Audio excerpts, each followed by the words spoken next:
جی اگلا سوال ہے، ساتھی پوچھتے ہیں کہ ہمارے پاس ایک عالم صاحب ہیں اور 125 کلومیٹر دور سے خطبہ پڑھانے کے لیے آتے ہیں اور پورے 50,000 روپے لیتے ہیں اور بالکل کم نہیں کرتے ہیں، تو کیا اس طریقے سے 50,000 جی جی کہ 5,000؟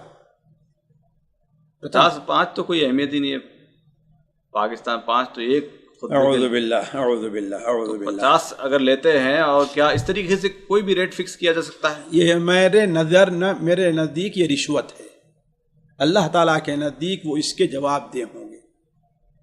اگر یہ کہا جائے کہ آپ نے پڑھائی کی ہے اپنے جائز پیسے سے، مدرسے میں بیٹھ کر کے چندے کا کھا کر کے پڑھائی کرتے ہیں، اور جب اسے لوگوں کو دینے کے باوجود اس کے اوپر پیسہ اور قیمت وصول کرتے ہیں، اللہ کا خوف کریں بھائی۔ یہ لوگ پڑھا کہاں پر ہے؟ مدرسے میں پڑھا ہے نا، چندے کے پیسے پڑھا ہے، کسے پڑھا ہے؟ لوگوں کی زکوٰۃ اور خیرات کے پیسے سے پڑھا ہے نا، کہاں سے پڑھا ہے؟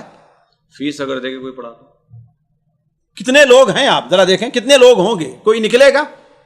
میں نہیں سمجھتا جو فیس دے کر کے پڑھا ہوگا وہ اتنی گھٹیا حرکت کے اوپر اتر آئے گا، وہ کہ تقریر کرنے کے لیے بھی وہ طے کرے گا کہ ہاں بھائی ہمیں اتنا چاہیے، وہ بھی خطبہ پڑھانے کے لیے 50,000۔ اللہ کا خوف کریں بھائی، 50,000 ایک مہینے میں کس کی تنخواہ ہو قاری صاحب آپ کے یہاں پاکستان میں؟ ذرا سوچیں، 50,000 معمولی چیز ہے۔ آپ ایک خطبے کے لیے آ رہے ہیں، اس پر بھی کیا ہوگا؟ چائے اور کھانا پانی الگ ہوگا ان کے لیے، کرایہ ان کا الگ ہوگا، ہے کہ نہیں؟ سارا کچھ۔ تو یہ کیا چیز ہے؟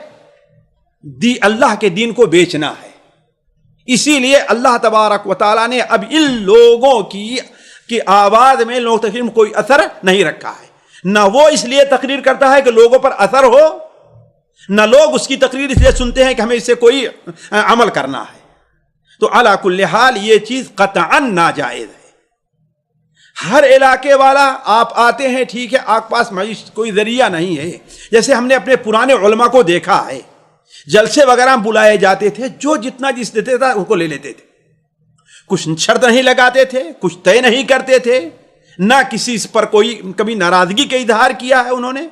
جیسا بھی ہوتا تھا انہیں ہوٹل میں نہ ٹھہراؤ، کسی مسجد کے اندر ٹھہرا دو۔ ہم نے دیکھا ہے بڑے بڑے علماء کو کسی علاقے میں اگر وہاں جلسہ ہوا ہے تو کسی کے ہاں تو باہر دروازے چارپائی پر لیٹے ہوئے ہم نے دیکھا ہے، وہاں پر بڑے بڑے علماء کو، وہ بھی نہیں کہ ان کے لیے الگ سے کوئی کمرہ نہیں، باہر چارپائی کے اوپر لیٹے ہوئے دیکھا ہے۔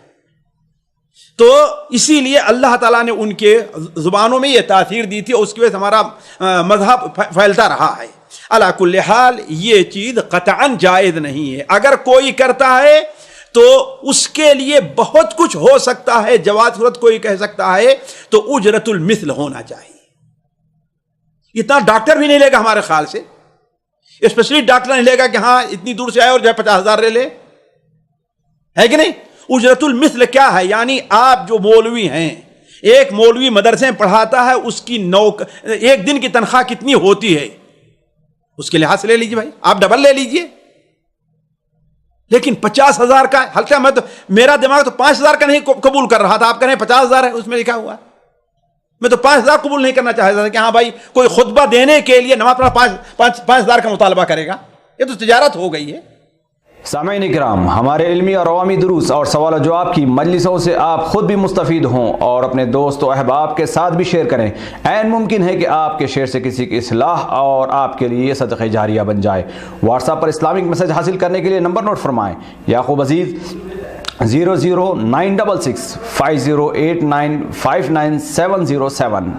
واٹس ایپ سوال جو آپ گروپ میں ایڈ ہونے کے لیے نمبر نوٹ فرمائیں: عبدالسلام عمری 00966 502627 نمبر بھیجتے ہوئے نام اور پتہ ضرور لکھیں۔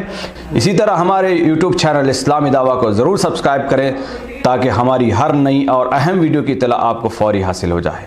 تمام دروس، مقالات اور سوال و جواب سیریز کے لیے ہماری مشہور ویب سائٹ www.islamidawah.com کا مشاہدہ کرتے رہیں۔ السلام علیکم ورحمۃ اللہ وبرکاتہ۔